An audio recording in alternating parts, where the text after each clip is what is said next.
तो किसी के गुण को पकड़ना ही उस स्थिति में पहुंचना है जो मैं 4 दिन से बोल रहा हूं कि भगवान व्यक्ति नहीं है, भगवान स्थिति है। तो मां शारदे की हम बात कर रहे थे, आज अंतिम दिन है, थोड़ा सा बात करें हम मां शारदे का, क्योंकि ऐसे भी ज्ञान कर्म संन्यास योग खत्म नहीं होगा, तो थोड़ा सा मां शारदे का बात करें। हंस किस चीज का प्रतीक है? हंस किस चीज का प्रतीक है? हंस करता क्या है? सबको पता है, हंस पानी और दूध अगर आप मिला के दो तो हंस दूध को पी लेगा, पानी को छोड़ देगा। हंस का ये गुण है कि वो शुद्ध और अशुद्ध में भेद करना जानता है। अगर वो गुण हम में भी आ जाए तो हम क्या कंकड़ है और क्या सोना है उसमें अंतर समझ जाएंगे, क्या खराब है क्या अच्छा है उसमें अंतर हम समझ जाएंगे। पुस्तक है हाथ में, पुस्तक ज्ञान का प्रतीक है, पुस्तक ज्ञान का प्रतीक है, चाहे वो श्रीमद् भगवद गीता है, भागवतम है, रामचरितमानस है, महाभारत है, बहुत सारे और भी ग्रंथ हैं। वो ग्रंथ का ज्ञान अगर हमारे पास आ गया तो ये अज्ञान रूपी अंधकार खत्म हो जाएगा।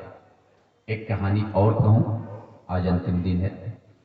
एक व्यक्ति जंगल में भटक गया, अपना गांव जा रहा था, शहर से जंगल में भटक गया, रास्ता नहीं मिल रहा है, धीरे धीरे अंधेरा हो गया, शाम हो गया, रात हो गया। अब वो व्यक्ति डर रहा है, जंगल में अंधेरे से डर रहा है और दूर से उसे एक टॉर्च की रोशनी दिखाई दी और डर गया कि कहीं डकैत तो नहीं है, डाकू तो नहीं है, कोई बदमाश तो नहीं है, आके मुझे कोई क्षति तो नहीं पहुंचाएगा। वो टॉर्च की रोशनी धीरे धीरे उस व्यक्ति के पास आ रहा है, जो व्यक्ति जंगल में अपना रास्ता भटक गया था। वो व्यक्ति भी धीरे धीरे उस रोशनी के पास जा रहा है, लेकिन अंदर एक भय है। भय किस चीज का है? भय है कि जो हमारे पास सामान है, जो हम रुपया बैंक से लेके आए हैं, जो हमारे पास अंगूठी है, चैन है, कहीं वो डकैत आके उसे लूट न ले, भय उस चीज का है। बिल्कुल आमने सामने 10 कदम की दूरी पे वो टॉर्च की रोशनी आ गई और जब बिल्कुल करीब आ गया तो देखा उसका पिताजी टॉर्च लेके आ गए हैं उसको खोजने के लिए, और जैसे देखा कि उसका पिताजी है, उसका सारा भय खत्म हो गया। कहने का तात्पर्य, हम सभी जीव इस माया रूपी जंगल में भटक गए हैं और परमात्मा जो हम सभी का पिता है, ज्ञान का टॉर्च लेकर के हम सबको खोज रहा है, लेकिन हम डर से उनके पास नहीं जा रहे कि कहीं चोर डाकू लुटेरा तो नहीं है जो हमारा सामान ले लेगा, हमारा कार ले लेगा, हमारा दुकान ले लेगा, हमारा मकान ले लेगा। लेकिन जैसे ही जो बुद्ध पुरुष हो जाते हैं, जो आत्मज्ञानी हो जाते हैं, उसको जैसे परमात्मा के टॉर्च का सामीप्यम मिलता है, समयुज्यन मिलता है, उसे मोक्ष की प्राप्ति होती है, सारा भय खत्म हो जाता है। इसलिए बोला बीत राग भय क्रोध मत मया माम उपाश्रिता। और मैंने कल बात किया था 4 चीजों का, समलोकम, सामीप्यम, समरूपम और समयुज्यम। ये 4 अवस्था भक्ति की होती है। तो उसके पिताजी जैसे उसको मिले, वो समयुज्यम हो गया, जुड़ गया। युज्यम संस्कृत का एक वर्ड है जिसको बोलते हैं जुड़ जाना। और जैसे आप जिस चीज से जुड़ जाते हो, आप एक हो जाते हो। जैसे रसगुल्ला चाशनी में जैसे डूबता है, रसगुल्ला और चाशनी एक हो जाता है। जैसे चाय में चीनी डाला आपने, चाय और चीनी एक हो जाता है, समयुज्यम। लेकिन जब तक आप चाय को चीनी से अलग रखे हो तो आपको समरूपम है, उसका रूप दिख रहा है आपको। आपका बेटा, कल हमने बात किया था, अमेरिका से आ रहा है, जैसे आपने को बताया कि मैं अमेरिका से फ्लाइट में बैठा हूं, समलोकम हो गया, एक ही लोक में आ गए। आपका बेटा दिल्ली में उतरा, फोन किया, मैं दिल्ली उतर गया हूं, सामीप्यम हो गया। 5000 किलोमीटर से 1000 किलोमीटर पे आ गया, नजदीक आ गया, खुशी बढ़ते गई, शांति बढ़ते गया। जैसे वो उतर करके आपके घर के दरवाजे से 10 कदम की दूरी पे है, आपने उसे देखा, समरूपम हो गया और खुशी बढ़ गई आपकी। और जैसे वो आपके पास आया, आपने उसे गले लगाया, संयुज्यम हो गया, आप और आपका बेटा एक हो गया। और वही मोक्ष की स्थिति है। जब व्यक्ति, जब जीव और परमात्मा एक हो जाता है तो उसे मोक्ष की अवस्था कहते हैं, उसे भगवान की स्थिति कहते हैं। और वही हम सभी खोज रहे हैं। हर व्यक्ति हर चीज में भगवान को ही खोज रहा है, चाहे आप कुछ भी करो। श्लोक नंबर 21 श्रीमद् भगवद गीता अध्याय 7। आप लोग को जान के ये बहुत हैरानी होगी, मैं बताऊं। विश्व का जितना भी आविष्कार हुआ है, जितने भी लोग आविष्कार किए हैं जिस चीज का भी, वो श्रेय देते हैं श्रीमद् भगवद गीता को। कोई न कोई श्लोक में वो तत्व छिपा हुआ है। अभी ये जो बात हमने किया, श्रीमद् भगवद गीता अध्याय 7 श्लोक नंबर 21, इस श्लोक पे एक बहुत अच्छी बुक है, आप लोग जानते हो, द सेक्रेट। और अमेरिका का राइटर है जिसने लिखा है द सेक्रेट। द सेक्रेट का मतलब होता है कि अगर आपने कोई चीज का संकल्प किया तो वो पूरा होगा ही होगा। कारचंतन कर्म नाम सिद्धिम यजंत ये देवता सिप्रम ये मानुषे लोके सिद्धिम भवति कर्मजा। आपने बोला मुझे 1 लाख रुपया चाहिए, लेकिन अगर आपने सही में बोला तो आपको 1 लाख रुपया मिलेगा। ये वेदांत बोलती है। और इसी पे उसने एक बुक लिखा है द सेक्रेट। द सेक्रेट मतलब रहस्य, सेक्रेट का हिंदी में मतलब होता है रहस्य। और वो किताब तकरीबन 200-300 पेज का है, मेरे पास है वो किताब, मैंने पढ़ा। और जैसे मैंने 10 पेज पढ़ा, मैं किताब को रख दिया, क्योंकि वो पूरा गीता को उठा करके अपना ट्रांसलेट किया हुआ है। और फिर उसने प्रेस कॉन्फ्रेंस करके कहा कि ये किताब मैंने श्रीमद् भगवद गीता अध्याय 7 श्लोक नंबर 21, क्या है श्लोक नंबर 21? यो यो तनु भक्तम, यो तनु भक्तम श्रद्धा अर्चित अर्हसि तस्य तस्य अचलाम श्रद्धा तम एव बहामि हम। हे अर्जुन, जो यह यो तनु मतलब देवता, जिस देवता की श्रद्धा मतलब श्रद्धा पूर्वक, अर्चति पूजा करना, इच्छति इच्छा करता है, जो जिस देवता की श्रद्धा पूर्वक भक्ति करना चाहता है, तस्य अचलाम भक्ति, उसको उसके श्रद्धा को मैं अचल कर देता हूं। तस्य उसके अचलाम श्रद्धा, उसके श्रद्धा को मैं अचल कर देता हूं। तम एव बहामि हम, और मैं सुनिश्चित करता हूं कि उसको वो चीज प्राप्ति हो। क्योंकि उसकी श्रद्धा जब अचल हो जाती है तो कोई भी चीज रोक नहीं सकता उस चीज को प्राप्त करने के लिए। कोई भी चीज उसे रोक नहीं सकता उसको प्राप्त करने के लिए। अगर लता मंगेशकर और संगीत में श्रद्धा था तो लता मंगेशकर इस दुनिया का सबसे बेहतरीन गायिका बनी। सचिन तेंदुलकर और क्रिकेट में अगर श्रद्धा थी तो सचिन तेंदुलकर आज दुनिया का सबसे बेहतरीन क्रिकेटर बना। अमिताभ बच्चन और एक्टिंग में अगर श्रद्धा थी तो अमिताभ बच्चन आज दुनिया का सबसे बेहतरीन एक्टर बना। तस्य अचलाम श्रद्धा तयो अयम बहाम्यहम्, श्लोक नंबर 21 अध्याय 7। और इसी पे 11 नंबर का श्लोक जो बोला कि जो मुझे जिस रूप में बसता है मैं उसे उसी रूप में फल भी देता हूं। क्यों? मम वर्तमान अनुवर्तन्ते मनुष्यः पार्थ सर्वसा, मेरे ही रास्ते का अनुगमन सारे लोग कर रहे हैं दुनिया में। इसलिए मैं बोला कि सारे लोग तो भगवान को ही खोज रहे हैं। अभी आप सरस्वती को भजो, आप शिव को भजो, आप राम को भजो, भज रहे हो आप भगवान को ही। आपने चावल खाया, आपने दाल खाया, आपने पूरी खाया, आपका एक ही उद्देश्य है भूख मिटाना। आपने क्या खाया इंपॉर्टेंट नहीं है, इंपॉर्टेंट है कि आपका अंतिम लक्ष्य क्या है। आपका अंतिम लक्ष्य है भूख को मिटाना। आपको यहाँ से दिल्ली जाना है, आप सुल्तानगंज में ट्रेन पे चढ़ जाओ कि भागलपुर में ट्रेन पे चढ़ो, जसीडीह में ट्रेन पे चढ़ो, आपका लक्ष्य दिल्ली ही है।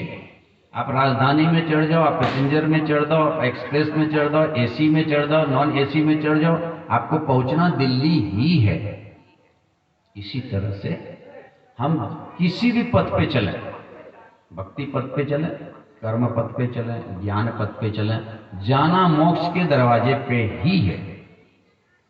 तस्य तस्य अचलाम श्रद्धा ताम एव बहामि अहम यो यो यम यम तनु भक्तः श्रद्धा अर्चित इच्छते।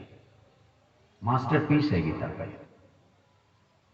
अध्याय नंबर 9 श्लोक नंबर 22 मैंने कल बात किया था। अनन्या चिंतयन्तो भक्तो योजना पर्युपासते नित्य युक्त अभियुक्ता नाम योग क्षेम बहामी हम। मैंने कल बात किया था, LIC का स्लोगन है योग क्षेम बहामी हम। जीवन के साथ भी जीवन के बाद भी भगवान गारंटी लेते, फिर भी हम इधर उधर भटक जाते हैं। और अभी इसको थोड़ा सा मैं सुंदरकांड से अगर मिला दूं तो भगवान श्री राम सुंदरकांड में विभीषण सुग्रीव के साथ 5 बातें की हैं, 5 ज्ञान की बातें की है। पिछले साल मैंने सुंदरकांड पे बातें बहुत की थी, शायद आप लोगों को याद भी हो। और हमने पहला जो विश्राम है 35 नंबर श्लोक तक हमने बात कर ली थी पिछले साल। अभी उसके आगे कुछ बातें हैं जो मैं बात करूं आज, क्योंकि आज विश्राम दिवस है और चूंकि ये श्रीमद् भगवत गीता के उसी बात को दर्शाता है कि अगर मेरे को आप भजते हो तो मैं आपको तुरंत उसका फल दूंगा। तजी मद मोह कपट छल नाना करौ तस्य तहि साधु समान। अगर आप मुझे मान मोह कपट को छोड़ के भजते हो तो करो सद्यत ही साधु समान। मिनट में, सत्य मतलब तुरंत से प्रम, मैं आपको तुरंत साधु के समान कर दूंगा। तजी मद मोह कपट चलना। तभी सुंदरकांड में भगवान वही चीज बता रहे हैं कि जिस व्यक्ति हमको अगर भजता है, हमसे कुछ मांगता है तो मैं उसे तुरंत दूंगा। तजी मद मोह कपट छलनाना करऊं तस तय साधु समाना जननी जनक बंध सुतधारा तन धन भवन सुहृद परिवारा। उसके आगे बहुत सारी चीजें हैं जो मैं नहीं बताऊं, क्योंकि मैं अभी श्रीमद् भगवत गीता पे हूँ, सुंदरकांड पे मैं नहीं जा रहा हूँ।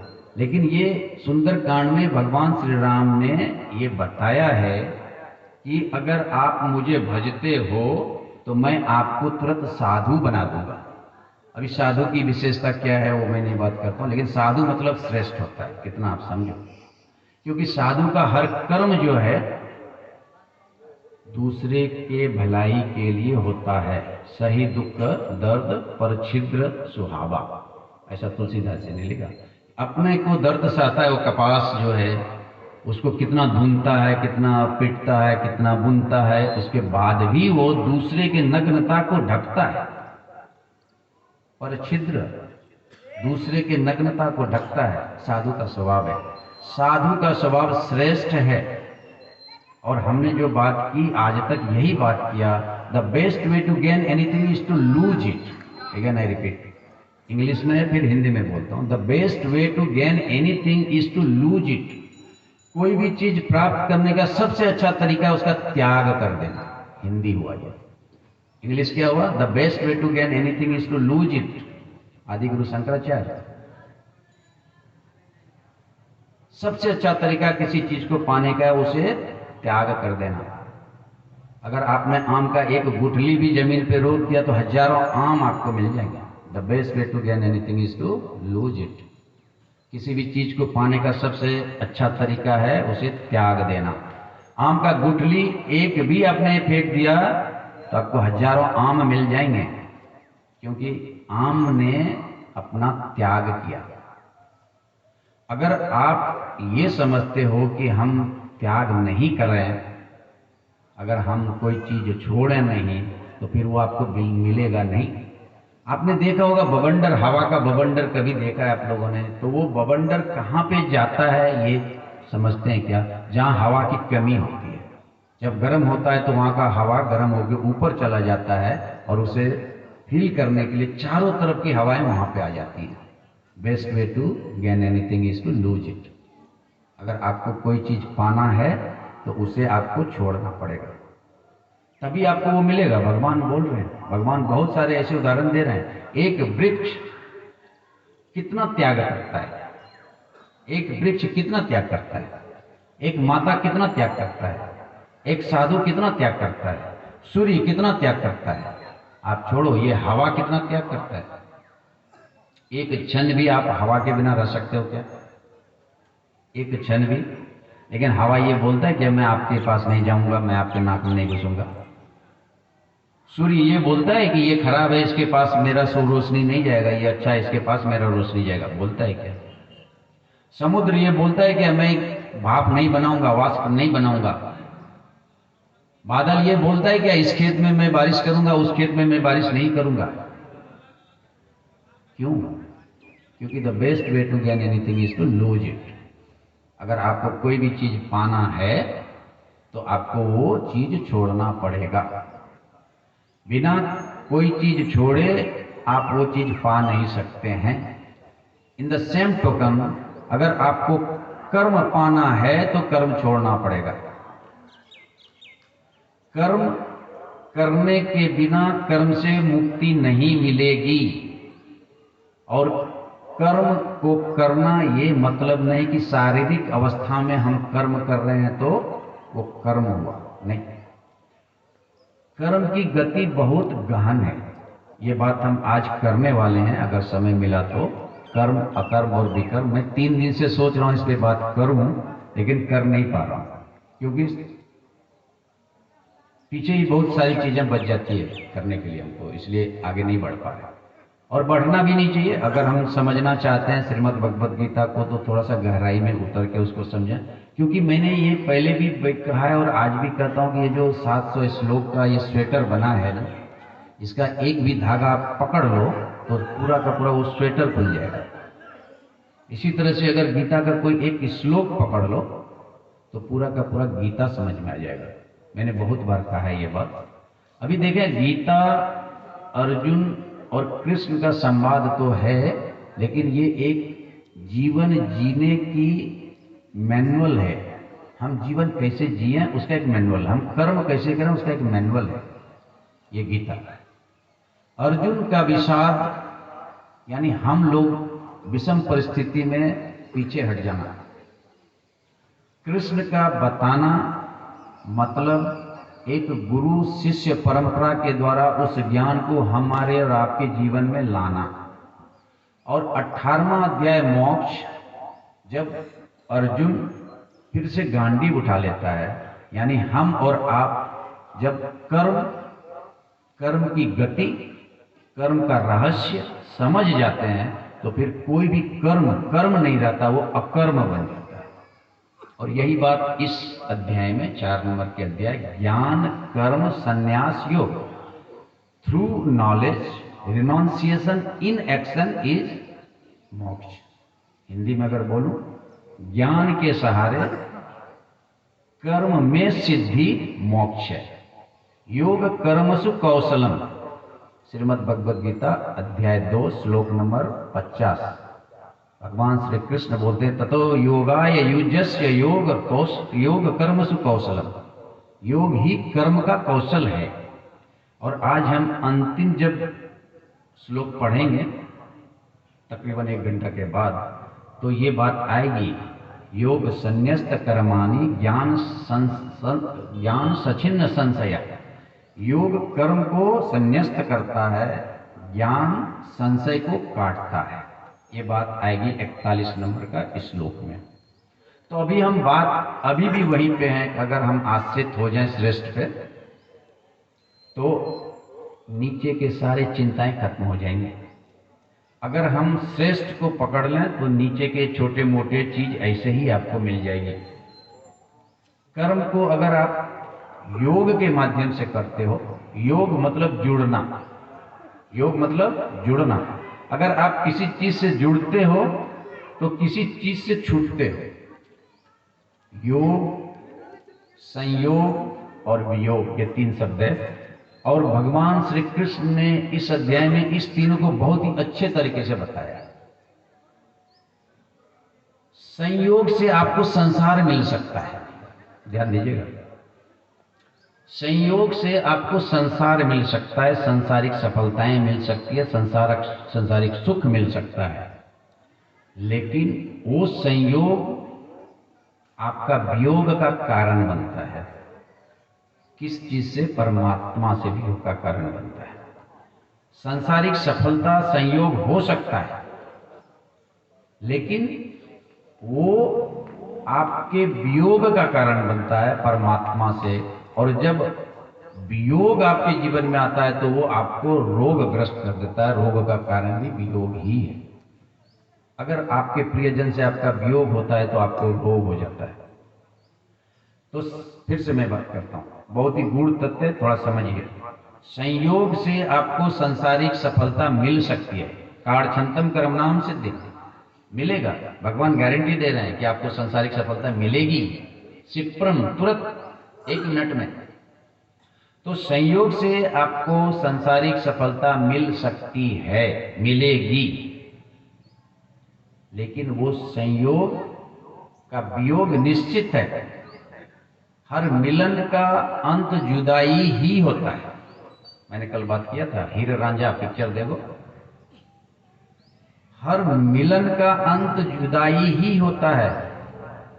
आप कोई भी उदाहरण उठाओ, अपने जीवन का छोटा से छोटा उदाहरण उठा के देखो, अंत उसका क्या है। और मैं कोई भी बात ना करूं, सिर्फ एक बात करूं, आपका शरीर, आपका जन्म, उसका अंत क्या है? मृत्यु। मृत्यु मतलब जुदाई। किस चीज से? इस पंच महाभूत हाड़ मांस का बना हुआ पुतला से आपका जुदाई निश्चित है। किसी ने पूछा व्हाट इज डेथ? किसी ने पूछा what is death, definition of death, मृत्यु का डेफिनेशन क्या है? तो एक संत ने बोला, death is nothing but the change of dress and address. I repeat, किसी ने एक संत को पूछा मृत्यु क्या है, डेथ क्या है? बोला death is nothing but the change of dress and address. Shrimad Bhagavad Gita अध्याय 2 श्लोक नंबर 22। वासांसि जीर्णानि यथा विहाय नवानि गृह्णाति तो पुराणि। जिस तरह से व्यक्ति अपने वस्त्र को पुराना हो जाने पे बदल देता है, उसी तरह से यह आत्मा इस शरीर के जीर्ण होने पे इस शरीर को बदल देता है। Change of dress and address, Shrimad Bhagavad Gita अध्याय 2 श्लोक नंबर 28। अव्यक्त आदानि भूतानि व्यक्त मध्यानि भारत अव्यक्त अंत एव निधनानि क्या परिदेवना। इस शरीर को पाने के पहले आप अव्यक्त थे, इस शरीर में आप व्यक्त हो, इस शरीर के बाद फिर से आप अव्यक्त हो जाओगे। इसका दुख क्या है? एड्रेस बदलते रहता है, एड्रेस बदलते रहता है। हम लोग भाड़ेदार हैं, यहाँ पे भाड़ा में रहने आए हैं, तो घर तो बदलना पड़ेगा। उसी तरह से ये शरीर भी अपना भाड़े का ही है, अपना तो है नहीं, ये शरीर तो बदलना पड़ेगा। So death is nothing but change of dress and address. बहुत भारी चीज नहीं है मृत्यु। हम लोग बहुत डरते हैं, लोग डराते रहते हैं मृत्यु से। मृत्यु बहुत भारी चीज नहीं है, बहुत सरल है। जिस तरह से आपको भाड़ेदार हैं और मकान मालिक के बोलता है भाई घर छोड़ो, मेरे को नोटिस पीरियड दे दिया, घर छोड़ो, तो छोड़ना पड़ता है। और कोई बड़ी बात नहीं, 1 महीना का नोटिस पीरियड दे के वो घर छोड़ते हैं, दूसरे घर में जाके रहने लगते हैं। उसी तरह से अगर आपका शरीर का नोटिस पीरियड चालू हो गया तो तैयारी करो शरीर बदलने का, इसमें दिक्कत क्या है? तो हम बात कर रहे हैं कि हम अगर ये समझ जाते हैं तो कोई कष्ट नहीं है, नहीं समझते हैं तो भी कोई कष्ट नहीं है। लेकिन अगर गलत तरीके से कोई चीज समझते हैं तो बहुत कष्ट है। फिलॉसफी है, if you understand correctly Shrimad Bhagavad Gita, all right. अगर आप श्रीमद् भगवद गीता को या किसी धर्म को या किसी ग्रंथ को या किसी वाक्य को, किसी शब्द को सही तरीके से समझते हैं, बिल्कुल कोई प्रॉब्लम नहीं है। अगर आप किसी ग्रंथ को, किसी धर्म को, किसी काव्य को, किसी वाक्य को, किसी शब्द को बिल्कुल गलत, बिल्कुल नहीं समझते हैं तो भी कोई दिक्कत नहीं है। बिल्कुल समझा ही नहीं तो क्या दिक्कत है? लेकिन अगर किसी ग्रंथ को, किसी धर्म को, किसी शब्द को, किसी वाक्य को आपने गलत तरीके से समझ लिया, इट्स ए डिसास्टर। अगर आप बिजली को समझते हो बहुत अच्छी बात है, अगर आप बिजली को नहीं समझते हो तो भी बहुत अच्छी बात है, लेकिन अगर बिजली को गलत समझा तो ऐसा करंट मारेगा कि हॉस्पिटलाइज हो जाओगे। So there is no excuse of ignorance, Shrimad Bhagavad Gita crux समझिए, there is no excuse of ignorance. Ignorance का, अज्ञान का कोई एक्सक्यूज है ही नहीं। हम बोले हम ये अज्ञान अवश्य कर दिए। आप किसी का मर्डर करो और जज को बोलो मैं जानता नहीं था कि मर्डर करना पाप है, तो क्या आपको सजा नहीं मिलेगी? आप ट्रेन में टिकट लेके नहीं चढ़ो, टीटी चढ़ा, बोला हमको मालूम नहीं था कि टिकट लेना था, अगला बार से लूंगा, क्या छोड़ देगा? इसी तरह से अगर आप इस जीवन रूपी ट्रेन में बिना टिकट का चढ़े हो तो परमात्मा तो पकड़ेगा आपको, कहीं किसी न किसी स्टेशन पे पकड़ेगा। और उसी को हम दुख कहते हैं, उसी को संताप कहते हैं, उसी को हम एजिटेशन कहते हैं। और अर्जुन को हुआ वही, अर्जुन को वही हुआ। किसी भी स्टेशन पे वो पकड़ा गया बेचारा बिना टिकट का। वहां पे उसको दिखा सब अपने ही लोग हैं, अब इससे लड़ाई करना है, हड़बड़ा गया वो। कर्म से व्याप्तम तथा कृत्याविष्टम अश्रुपुलक्षणम विसिदंतम दम वाक्य वाच मधुसूदन, अध्याय 2 श्लोक 1। जब करुणा से व्याप्त अर्जुन को श्री कृष्ण ने देखा पूरे एक अध्याय में, तब मधुसूदन श्री कृष्ण ने बोला और वहां से गीता शुरू हुई। हम और आप उसी स्टेशन पे, किसी न किसी स्टेशन पे खड़े हैं बिना टिकट का, और कभी न कभी काल के कराल के गाल में आप आ जाएंगे। भगवान श्री कृष्ण जब